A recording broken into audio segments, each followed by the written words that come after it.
মন্ত্ৰী ডাঙৰীয়া গৰুচুৰ কোন আপোনাৰ সমষ্টিৰ ৰাইজক উত্তৰ লাগে তেওঁলোকে জানিব বিচাৰিছে ৰঙিয়া ষ্টেচনৰ পৰা কেনেকৈ হেৰাইছিল গিৰগাই এই প্ৰশ্নবোৰৰ উত্তৰ বিচাৰি নলবাৰী জিলা কংগ্ৰেছৰ উদ্যোগত ৰাজপথলৈ ওলাল জনতা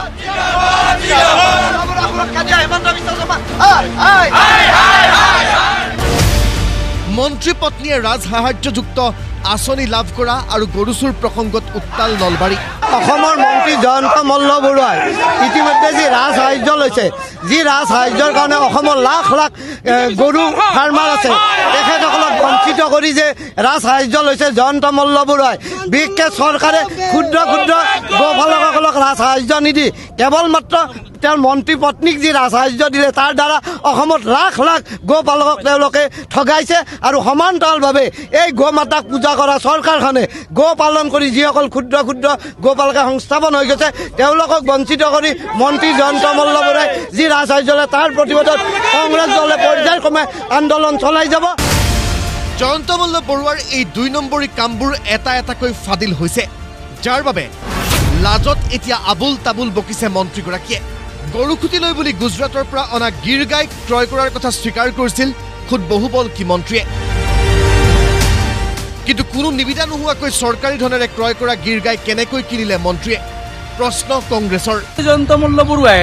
যি গো পালন কৰি খাটি খোৱা লোকসকলৰ পেটত লাথ মাৰি নিজৰ পত্নীৰ নামত ৫০ লাখ টকা ৰাজ সাহায্য লৈ যেতিয়া ধৰা পৰিলে তেতিয়া তেওঁ লাজ পাইছে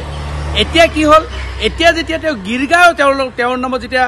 গৰুখুটি লৈ যোৱা গিৰগাইবিলাক যেতিয়া অন্তৰ্ধান হোৱা গিৰগাই তেওঁৰ তাত পলাই পৰিলে তেতিয়াও তেওঁ লাজ পায় আজি কৈছে যে সাংবাদিকসকলক তেওঁ তলৰ শ্ৰেণীৰ মানুহৰ লগত কথা নাপাতে আপুনি কিমান ওপৰৰ শ্ৰেণীৰ মানুহ সেই কথা আপুনি প্ৰথমতে স্পষ্ট কৰক জয়ন্ত মল্ল বৰুৱা ডাঙৰীয়া আমিও জানো ৰাইজে জানে গৰু চুৰি কৰিব পৰা ব্যক্তি এগৰাকী কিমান তলৰ শ্ৰেণীৰ বা কিমান ওপৰৰ শ্ৰেণীৰ মানুহ ৰাইজে ভালকৈ বুজি পায় গৰুকেইটা গৰুখুটি প্ৰকল্পৰ কাৰণে আনিছিলে তেনেহলে যদি গৰুখুটি প্ৰকল্পলৈ আনিছিলে আধাতে ক'ত হেৰাল আধাত ক'ত হেৰাল আৰু যদি সেই গৰুকেইটা আধাতে বিকা হ'ল তেতিয়াহ'লে কাৰ নেতৃত্বত আৰু কিয় বিকা হ'ল সেই গৰুকেইটা যদি বিকিবলৈ আনিছিল নিবিদাৰ আহ্বান কৰিছিল নেকি যদি নিবিদাৰ আহ্বান কৰা নাই তেনেহ'লে নিবিদা আহ্বান নকৰাকৈ নলবাৰী জিলাৰ প্ৰতিজন দিলীপ শইকীয়া জয়ন্ত মল্ল বৰুৱাই ২০টা দিলীপ শইকীয়াই ২টা নাৰায়ণ ডেকাই ২টা কমলপুৰৰ বিধায়কে 2টা এনেকৈ যে সকলোৱে গৰুকেইটা কম মূল্যত কিনি ল'লে কিয় আমাৰ অসমৰ নলবাৰী জিলাৰ দুখীয়া যুৱকসকলক এই গৰুকেইটা কিনি লৈ নিজৰ পৰিয়ালটো পৰিচালিত কৰাত সহায় নকৰিলে মন্ত্ৰীয়ে কৈছিল বাণিজ্যিক দুগ্ধ পাম স্থাপনৰ বাবে ৰাজ সাহায্যযুক্ত এই আঁচনিৰ বাবে হেনো অসমত নোলাল ২০ জন হিতাধিকাৰী মন্ত্ৰী পত্নীসহ মাত্ৰ ১৬ জন ব্যক্তিয়েহে জনাইছিল আবেদন তাৰে এজনৰ আবেদন বাতিল হ'ল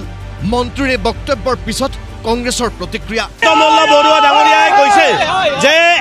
ইয়াত যিটো তেখেতৰ প্ৰকল্প এই প্ৰকল্প তেখেতে এটা আঁচনিত লৈছে যিটো আঁচনি ২০টা হেৰিক দিয়া কথা আছিলে মাত্ৰ ১৫টাক দিব পাৰিলে ইয়াত বহুতে এপ্লাই নকৰিলে মই কম কৃষিমন্ত্ৰী সেই সময়ত অতুল বৰাই আজি ৰিজাইন দিয়া উচিত কাৰণ জয়ন্ত মল্ল বৰুৱাই উনুকিয়াই দিলে যে কৃষি বিভাগটো সম্পূৰ্ণ বিফল সফল হোৱাহেঁতেন ছাবচিডি দিয়া ২০টা আঁচনি ল'বলৈ অসমত আজিও কিয় যুৱক নাই আমি দেখুৱাই দিম নলবাৰীত বহু এনেকুৱা যুৱক প্ৰজন্মৰ লৰাই গো পালন কৰি জীৱন নিৰ্বাহ কৰি আছে যিসকলক বঞ্চিত কৰা হ'ল আমাৰ প্ৰশ্ন জয়ন্ত মল্ল বৰুৱালৈ আপুনি কিয় এবাৰ আপুনি নিজৰ নামত ছাবচিডিটো লোৱাৰ আগত নলবাৰীৰ আমাক নালাগে বিজেপিৰ কৰ্মকৰ্তাসকলক সুধিছিল নেকি যে এই ফাৰ্মৰ বাবে এনেকৈ টকা আহিছে কোনোবা ল'ব পৰা আমাৰ বিজেপিৰ যুৱক আছে নেকি যদি এই প্ৰশ্নটো সুধিলেহেঁতেন তেনেহ'লে আমাৰ ক'ব লগা একো নাছিল মন্ত্ৰী ডাঙৰীয়া যি ৰাইজৰ ভোটেৰে মন্ত্ৰী হ'ল সেইসকল ৰাইজক সঁচা কথাবোৰ কোৱাৰ সাহস হ'বনে নে তেওঁলোককো টুপি পিন্ধাব টুপি পিন্ধোৱাত যে আপুনি ভাল সেয়া আপোনাৰ কথাই কামে প্ৰমাণ কৰে বিধানসভাৰ তথ্য অনুসৰি গুজৰাটৰ পৰা এজনী গিৰগাই ক্ৰয় কৰি গৰুখুটিলৈ অনালৈকে খৰচ হৈছিল ৮৩,৭৪১ টকা এই হিচাপত আপুনি ক্ৰয় কৰা ২০ জনী গিৰগাইৰ মূল্য হ'ব লাগে ১৬,৭৪,৮২০ টকা কিন্তু আপোনাৰ দৰে জনপ্ৰতিনিধিক গৰু বিক্ৰী কৰা হ'ল প্ৰতিজনী ৬৬,০০০ টকাত ২০ জনী গিৰগাইৰ বাবদ আপুনি চৰকাৰক আদায় দিলে ১৩,২০,০০০ টকা অৰ্থাৎ চৰকাৰে লোকচানত গৰু বিক্ৰী কৰিলে আপোনালোকক কথাবোৰ ইয়াতেই স্পষ্ট হৈছে বুজিব লগাবোৰ সকলোৱে ইয়াতেই বুজিছে ভিডিঅ' জাৰ্নেলিষ্ট ৰাজুৰ সহযোগত নলবাৰীৰ পৰা নকুল তালুকদাৰৰ ৰিপৰ্ট প্ৰতিদিন টাইম